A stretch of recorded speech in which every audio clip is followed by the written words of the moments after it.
So, kumusta mga kanoisy? Welcome back sa ating YouTube channel. Usapang pulpolitika na naman tayo ng bansa natin. So, ang video to is mula na naman kay Boss Balita TV. So, meron itong papagahat ng mga senador nag-resign. Nahuli si Joel Villanueva, bumaliktad si Alcantara, kulong sa Bulacan. So, yan yung panoorin natin. Bibigyan natin doon ng reaction na din kayo na lang bahalang umusga. So, bago natin simulan, Boss Balita TV, supportahan nyo yan. Tapos, syempre, kung trip nyo ng mga ganitong reaction video, may kasama kayo manood, huwag nyo na rin kalimutang supportahan yung YouTube channel natin. Pero Pinoysi, so mga kanoysi, di na natin to patatagalin pa. Simulan na natin, baka agawin pa ng China. Again, napamagat ng video ito, mga senador nag-resign, nahuli si Joel Villanueva, bumaliktad si Alcantara, kulong sa Bulacan. So, sana nga, tingnan nyo to guys, kasi may napansin yung mga netizens dito about kay Senator Bato, na parang, ewan ko kung todo tanggol ba, di ba, kay Villanueva or whatsoever, kaya na lang din bahalang umusga. So, Boss Balita TV, Pilipino, like, comment, share, subscribe, start. Senator Villanueva sa flood control. Right here, right now. Mag-resign ako sa... Di ba? Ulit. Sabihin nyo involved si Senator Villanueva sa flood control. Right here, right now. Mag-resign ako sa pagkasenador. Kung sabihin mo na humingi siya sa inyo ng flood control, dahil ilang taon ko nang naririnig yan na sinasabi niya na ayaw niya ng flood control, galit na galit siya dahil Bulacan nababahan ng flood control. Kung sinabi mo sana na...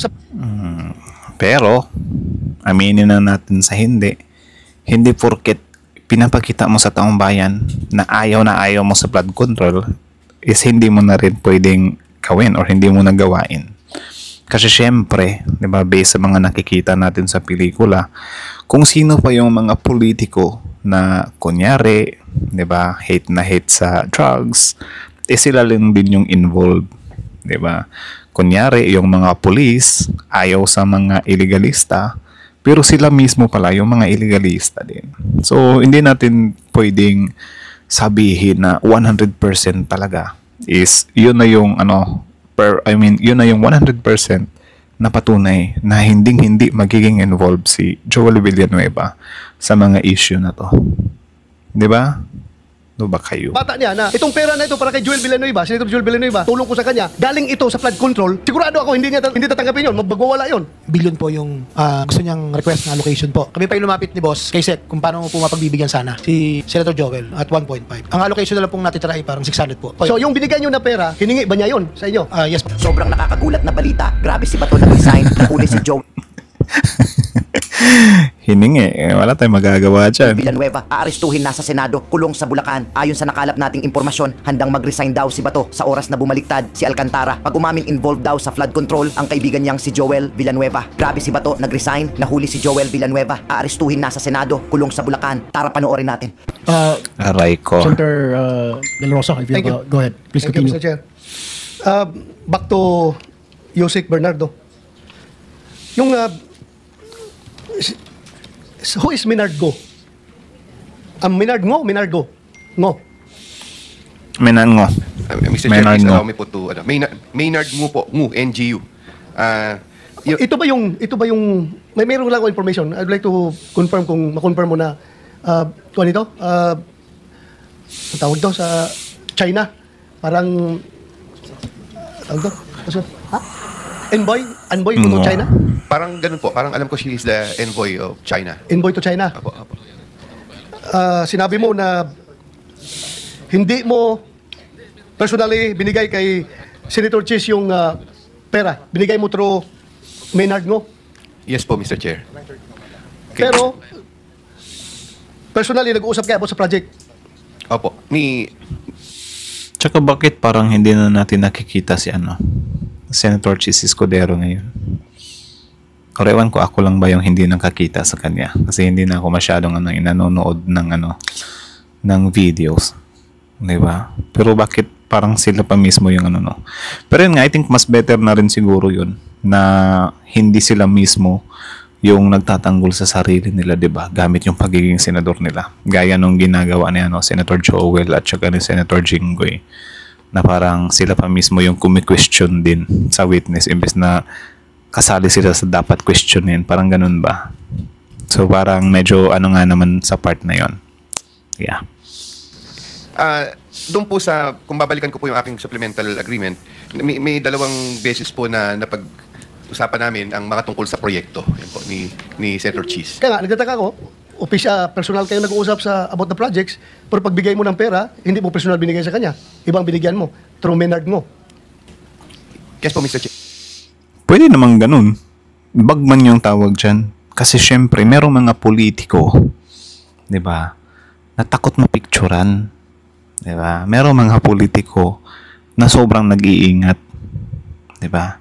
Kaya nga yung issue din kay Senator Villanueva, di mo rin masasabi talaga na kahit hindi natin sinasabi na yun talaga yung nangyari, pero possible siya ba na yung sinabi ni Senator Villanueva, ako tatanggap tapos dun sa GIL, di ba? Yung sa simbahan nata yun yung GIL. Bakit ko naman gagawin yun? Parang ganyan. Di ba, syempre, alam naman natin na may mga tao din talaga na doon gumagawa ng transaksyon sa simbahan. Kasi syempre, sino bang magdududa? Simbahan yun eh. Di ba? So may possibilities din yun. Di mo rin pwedeng sabihin na malabo. Malabo na doon sa simbahan nag-aabutan. May Diyos na nakatingin doon eh. Anak ng tokwa. Naniniwala pa ba sa Diyos yung mga illegalista na yan? Ganun po ang nangyari. Paano mo? Bakit doon mo binigay sa kanya? Nung pong nagbigay ako ng listahan kay Maynard Ngu, ang sabi po niya noon ay kukunin niya po doon sa kay Senator Cheese yung pondo. So may kausap mo dito, si Maynard mo. Si Maynard Ngu po ang... Hindi si Cheese.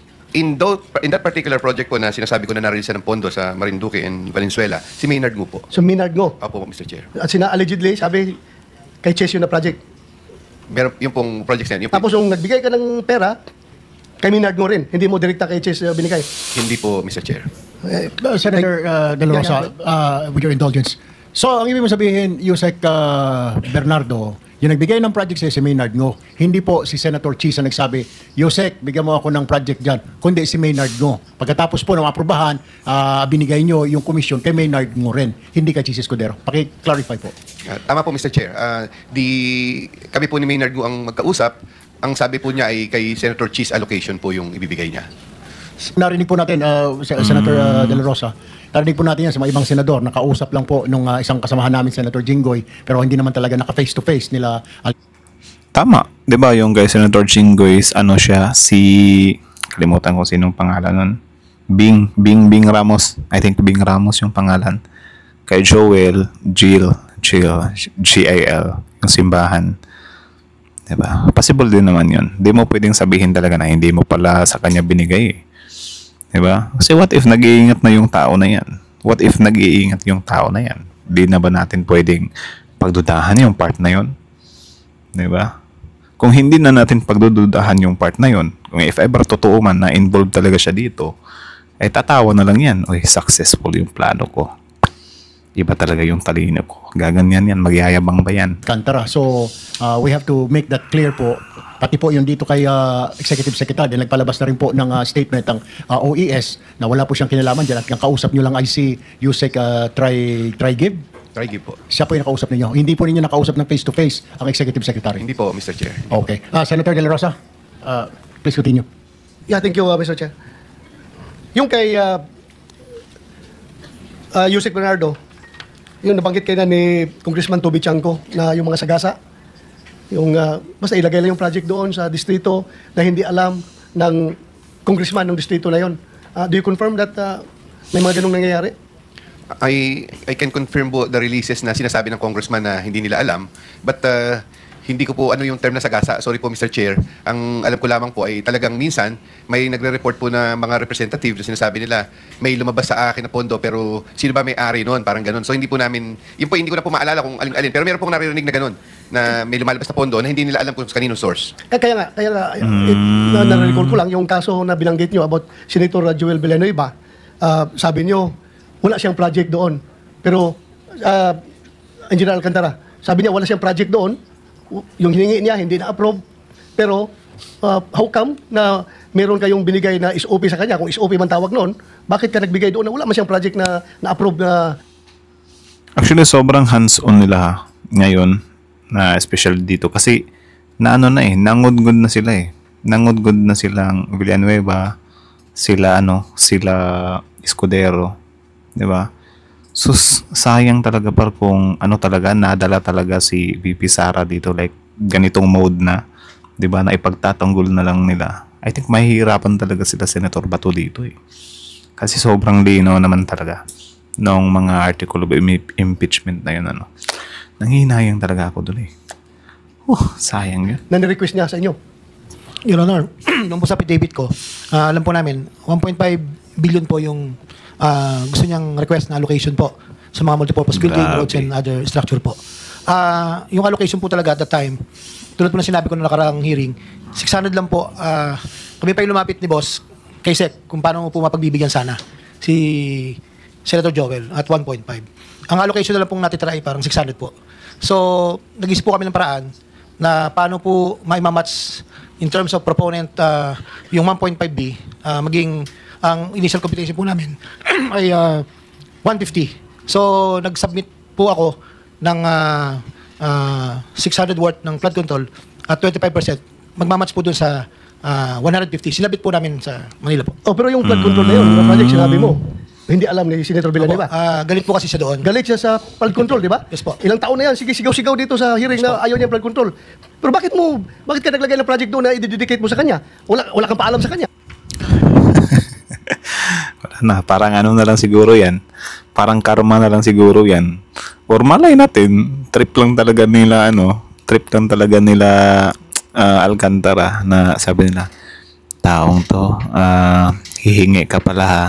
Sige, since ayaw mo naman sa flood control, sa flood control ko kunin yung pinaghahanap mo. Na makita mo yung pinaghahanap mo, So ayan, nadali tuloy.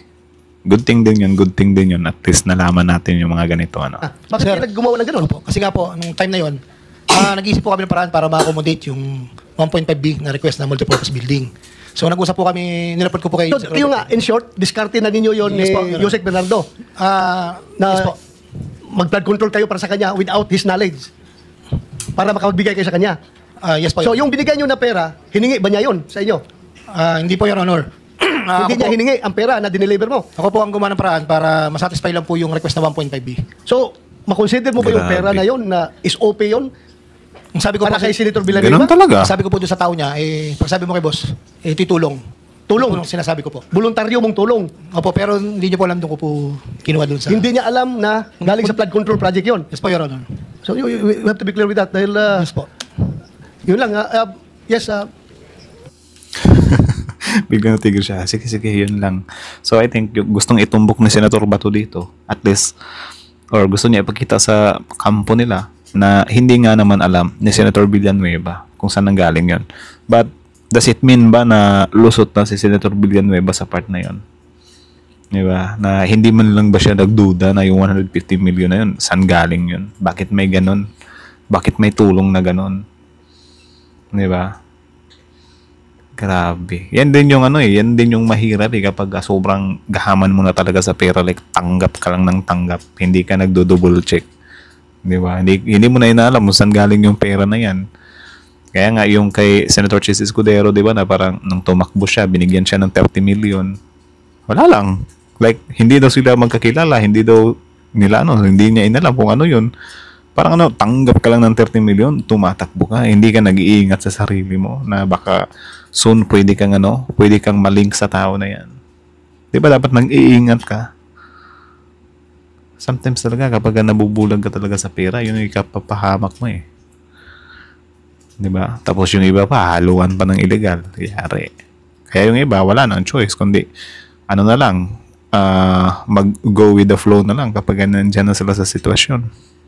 Mr. Chair, may I Yusek po? Bernardo.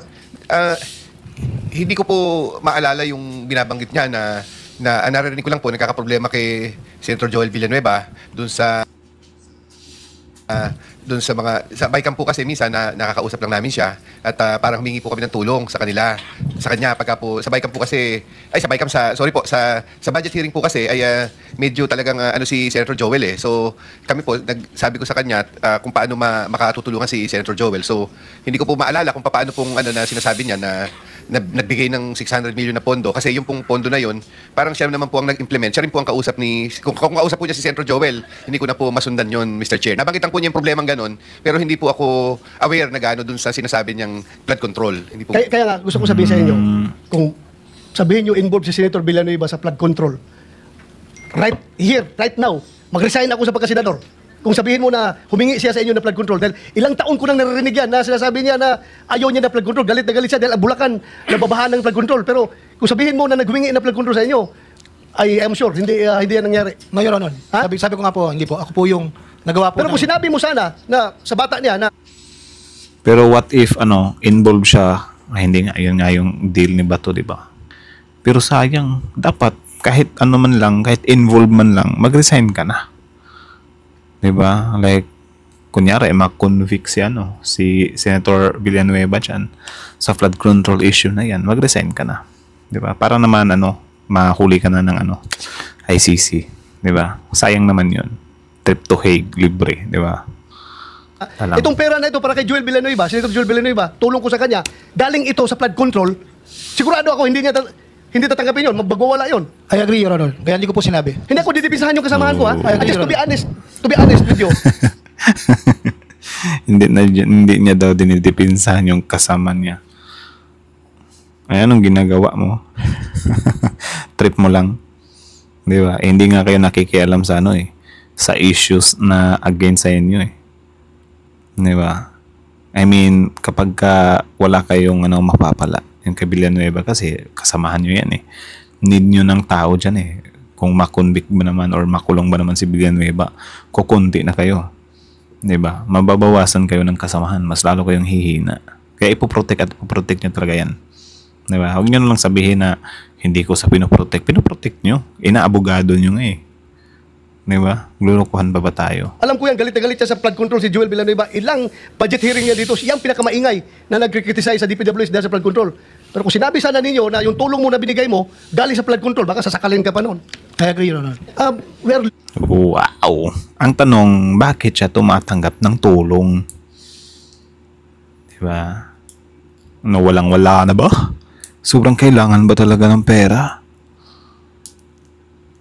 Tatanggap ka ng tulong, hindi ka nag-iimbestiga kung saan galing yan. 'Di ba? Pera na lang kung talaga.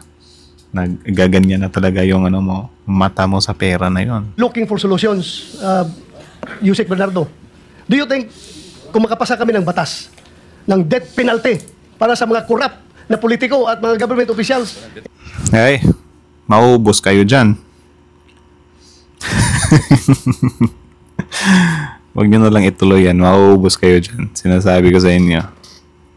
Tsaka, kung sa inyo lang din naman ang galing na ipapadeath penalty nyo yung mga corrupt, wag na lang. Bakit wag na lang? Kayo din mismo yung pumipigil eh. 'Di ba? Yung impeachment ni BP Sara, kayo, grabe yung effort nyo para pigilan yun eh. Kahit na sobrang lantaran yung yung pagkawala ng pera. Anak ng tokwa. Masali si BP Sara niyan kung siseryosohin nyo talaga yan. Pero I think yung pinanawagan nyo death penalty, wala eh. Parang paano lang yan eh, na parang para lang sabihin ng taong bayan na never kayo magiging involved yan. Kayo yung nanawagan na may death penalty. Pero kahit sinong politiko naman pwedeng sabihin niyang ganyan eh. 'Di ba na may death penalty. Problema lang sa justice system natin, hindi siya ganoon ka-functional talaga or hindi ganoon ka-talim yung pangil ng batas natin. 'Di ba? Like nakakawala yung yung mga guilty talaga. Sayang kung yung death penalty na yan tapos hinahayaan nyo na litisin talaga. Diyos ko, baka mauna si BP Sara. Hindi nyo po protektahan. Hindi nyo pakikialaman. Kaso wala eh. Kapag kakasamahan nyo, wala. Exempted. ikaw matatakot ka kaya na inamin mo na kanina na may kasalanan ka. Ngayon, kung meron tayong existing na batas na bitayin ka kapag ikaw ay nahuli, magawa mo kaya yung nagawa mo ngayon? Palagay ko po, maraming matatakot talaga doon at hindi ko po masasabi, Mr. Chair, na mawawala po totally. Pero tsak pong mababawasan. So, mas maganda meron tayong death penalty.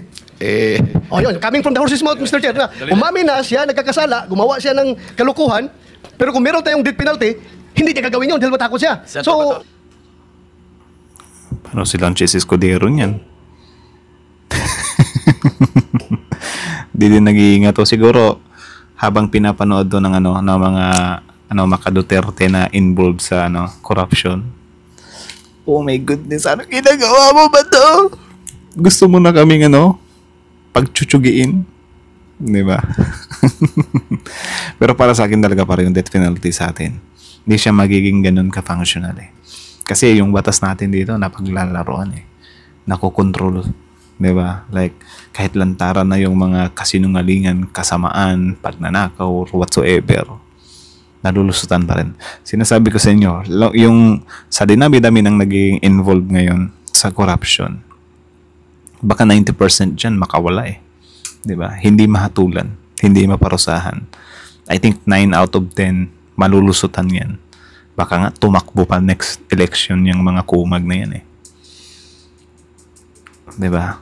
So wala talaga akong believe sa death penalty na yan kung yung nagpo-push niyan is meron ding tinatawag na block, di ba? Merong grupo. Kasi kung meron silang grupo, yung mga ganyan, interest na yan, pakikinabangan lang nila yan. Di ba? Pwedeng magamit siya sa sa masama. Ganon. Grabe tapang ni Senator Bato dyan Senator Bato, halimbawa papili Ito na. ka, makulong sa Muntinlupa na habang buhay sa death penalty, anong piliin mo? Considering the living condition sa Muntinlupa. Palagi ko piliin pa ang death penalty. sir, pipiliin ko Muntinlupa. Enjoying sa Muntinlupa. Pwede ka pa magnegosyo doon.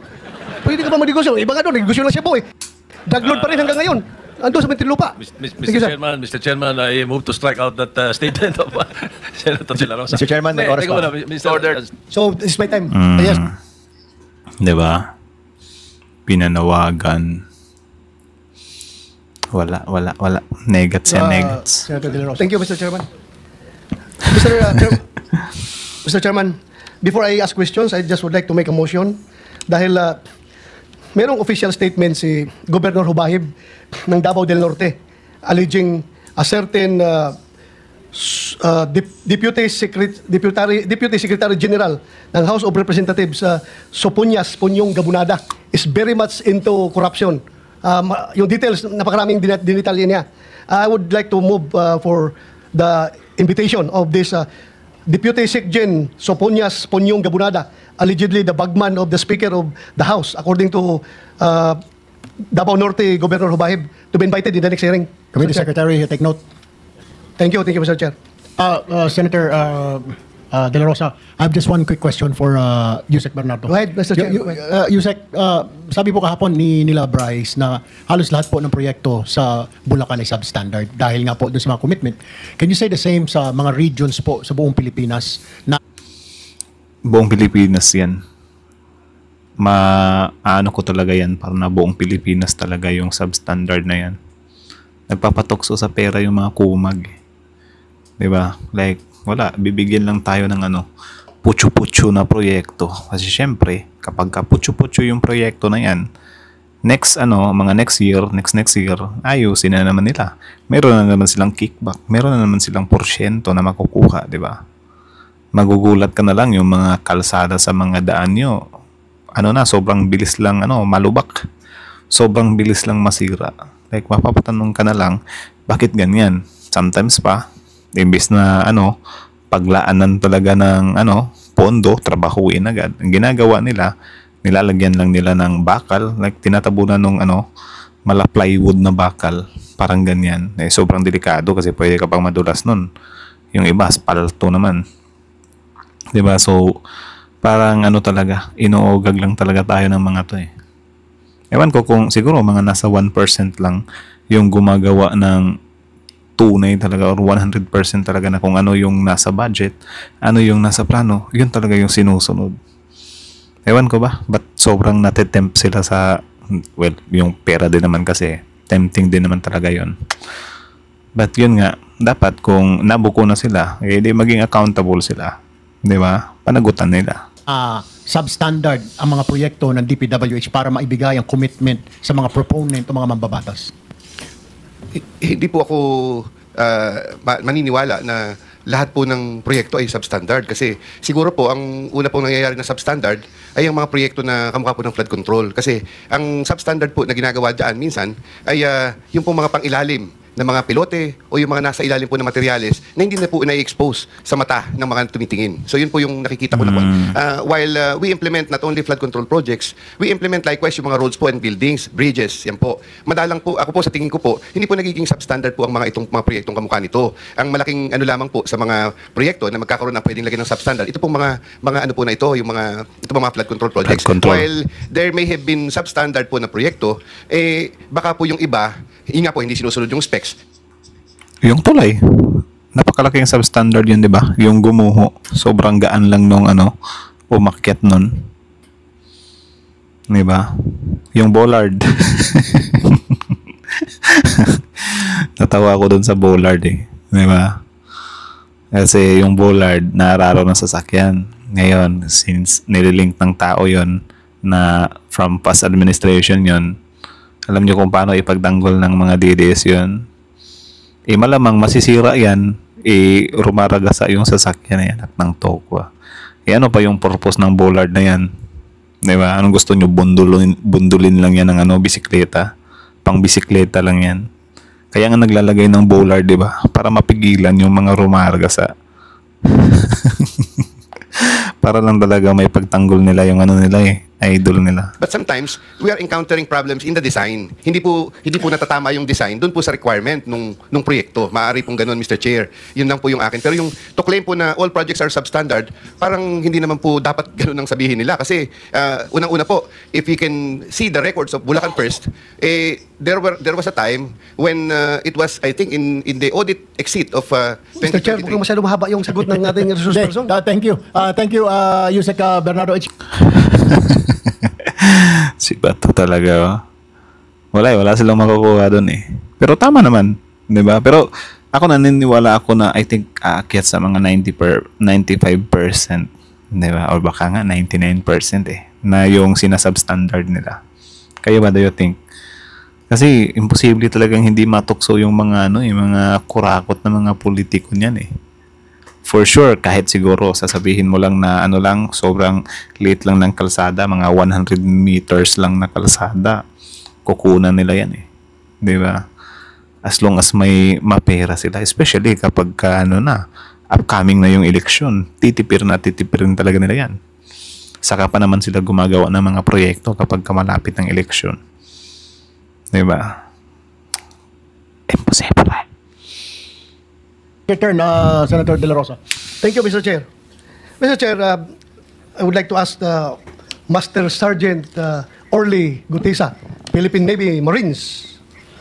Meron kang nabanggit kanina na nag-deliver ka ng pera doon sa Aguado or Aguada, Malacanang? Aguado, Your Honor. Aguado. When you say Aguado, kalsada ito sa Malacanang? Yes, Your Honor. Sinong dinalhan nyo ng pera doon sa Malacanang? Allegedly, bahay din ni Speaker, Your Honor. Bahay ni Speaker sa Aguado, Malacanang. Yes, Your Honor. So papunta ito kay Speaker. Yes, Your Honor. Thank you. Kay Yusek, go ahead. Paki-describe mo nga, ano ba yung lugar doon? Kasi ako pupunta rin ako ng Malacanang eh. Ano yung bahay ba yun? Building? Yung sa Aguado, Your Honor, is harap ng gate 4 ng Malacanang. Yung Maraming gate ang Malacanang. Anong gate? gate 4, harap ng gate 4 siya, Your Honor. Thank you. Thank you, Mr. Sergeant. Yusek Bernardo. Ito yung parang di ba, witness ni Marcoleta. Actually, kini-question doon ng karamihan ngayon eh. Especially yung opposition ng mga Duterte. So, tingnan natin. Sinabi mo kanina, after nung nag-usap kayo ni Yusek Ulaybar, paragraph 23. Sometime 2024, Yusek Ulaybar personally called me for a meeting to discuss about unprogrammed appropriation, supposedly for the office of the Executive Secretary. In the said meeting, he requested me to submit a list of projects. Ngayon sino ba ito Executive Secretary na sinasabi mo? Mr. Chair, ang nabanggit lang po niya ay Executive Secretary pero actually wala naman po siyang sinabi kung sinong Executive Secretary. Ilan bang Executive Secretary ng Pilipinas? Ang alam ko po nung during the time was Bersamin. Sino? Bersamin po, Bersamin. Executive Secretary Bersamin. Then after that, sabi mo, wala ka nang hindi mo na alam kung ano nangyari, pero meron ka pa rin succeeding declaration dito na nagsabi ka na paragraph 26, thereafter, DPWH received a special allotment release order, SARO, for 2.85 billion for the projects listed in Annex B. Ito ba yung Annex B na listahan na sinubmit ni Engineer Alcantara? Yes po, Mr. Chair. So ito yung supposedly na Tsaka sobrang active talaga nila kapag yung mga kasamahan nila yung nagrabyado. Like, todo talaga sila protekta. Sana talaga yan yung ginawa nila doon sa impeachment eh. Sayang di ko nakita talaga. Nanghinayang talaga ako doon eh. Or siguro, malabong may pagtanggol yan. Kaya, pa-dismiss na lang. Papuspon na lang. projects Maybe. for the Executive Secretary? Yun po ang sabi ni Olaybar. Ulaybar. So, I think, Mr. Chair, we have to invite certain Ulaybar the next hearing.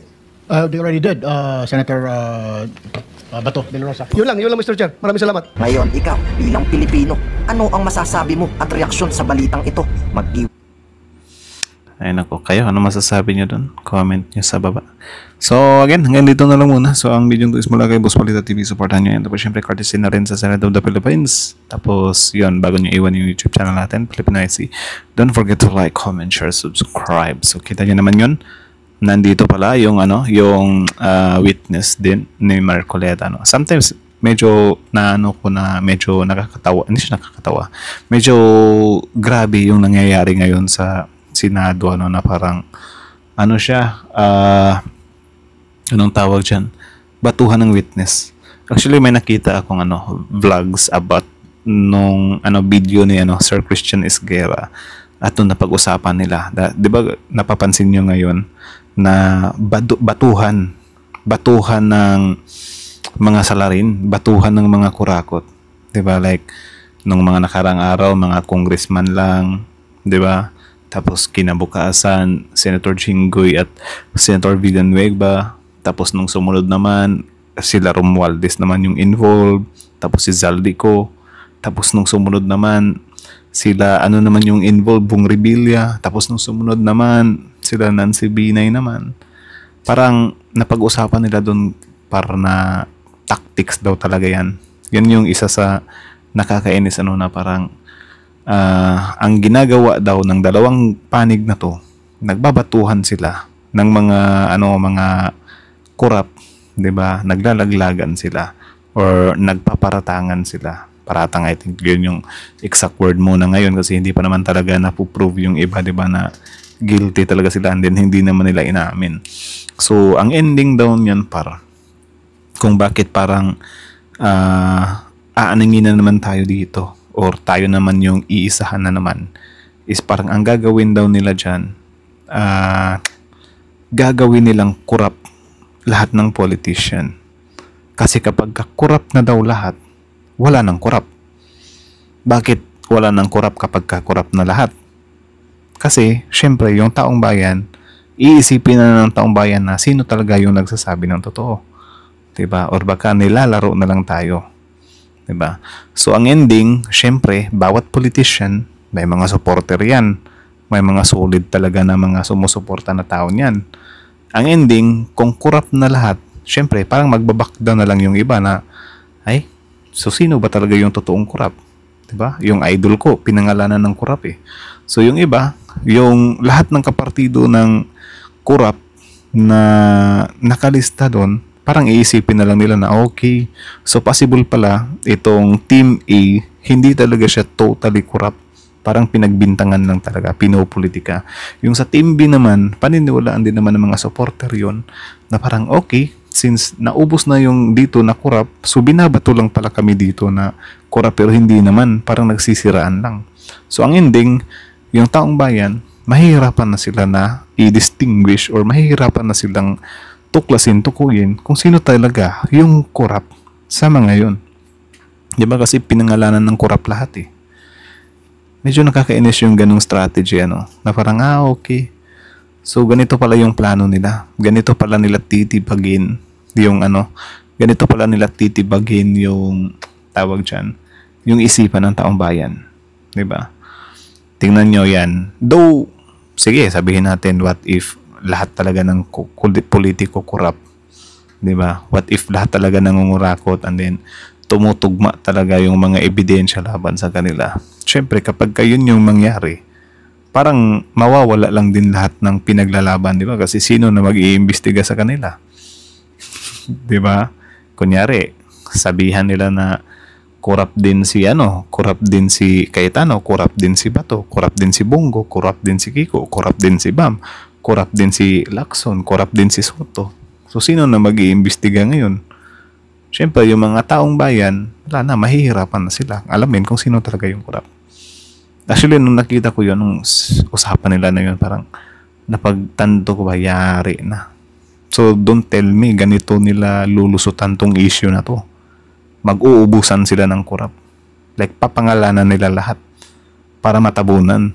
Tingnan nyo, kapag yan si Villanueva, si Jinggoy, sila yung nauna. Kapag mapangalanan na lahat ng mga senador na corrupt, yung Villanueva at Jinggoy, matatabunan na yon. Pwede nang i-claim ni Jinggoy at ni Villanueva na, di ba? Sabi ko sa inyo, paratang lang to lahat. Pinopolitika lang kami. Kasi tingnan nyo, pinagbibintangan lahat ng mga kasamahan namin sa minority, kasamahan namin sa majority. Parang magiging ganun daw. Oh my goodness. Kapag kayo nang mangyari, wala. Sino yung talo? Pilipinas pa rin. Di ba? Kasi malulusutan nila yan eh. Sasabihin na lang nila na yun nga, pinagbibintangan lang sila. Actually, nainis ako sa part na yun na parang yari na, don't tell me ito yung gagamitin nilang escape plan nila. Di ba possible naman din? Kahit kayo naman siguro, kung tutuusin nyo, batuhan kasi, di ba, nung may ibinatong mga witness dito sa admin, ito din naman sila Marcoleta, meron din silang ibinatong witness na meron ding mga pinangalanan. Wala talaga, parang yung Senate natin or yung government natin, wala na. Para na talaga tayong ginawang circus. Alam niyo yung ganyan? Like, pinapaikot lang tayo. Masaklap pa nito, malulusutan nila yan, tapos magsisipagtakbo ulit yan this coming 2028. Aray ko. Ay, nako. Isa na lang siguro. Sana na lang matupad yung wish ni Miss Cara David. Yun na lang yung yun na lang yung pinaka last chance talaga, kasi kung papanagutin yung mga yan, tapos kung makikita nyo lalala yung labasan nila ng witness, labasan nila ng mga expose. Wala. I think mababasura to lahat eh. Di ba?